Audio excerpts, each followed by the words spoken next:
আসসালামু আলাইকুম এভরিওয়ান, মনিরাস কুকিংয়ে আপনাদেরকে স্বাগত। আজকে আমি আপনাদেরকে তৈরি করে দেখাবো কিভাবে বাসায় লাচ্ছি তৈরি করবেন। তো চলুন কথা না বাড়িয়ে মূল ভিডিওতে যাওয়া যাক। আমি এখানে নিয়েছি হাফ কেজি দই। এখন একটি বাটিতে নিব 2 চামচ দই।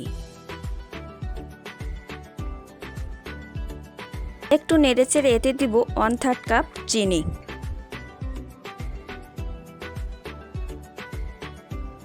আপনারা চাইলে চিনির শিরাও দিতে পারেন। এখন সবগুলো মিক্স করে নেব। মিক্স করা হয়ে গেলে এতে দিব ফ্রিজের ঠান্ডা পানি। এখন একটা ঘুটনির সাহায্যে ঘেটে নেব। আপনারা চাইলে ব্লেন্ডারও করে নিতে পারেন। আমি এতে আরও কিছুটা পানি দিয়েছি। এখন ভালোভাবে ঘেটে নেব। ঘাটা হয়ে গেলে এতে দিব 1 পিস লেবুর রস। তো তৈরি হয়ে গেল আমার আজকের লাচ্ছি রেসিপি। আপনারা চাইলে কিন্তু বাসাতেও ট্রাই করে দেখতে পারেন।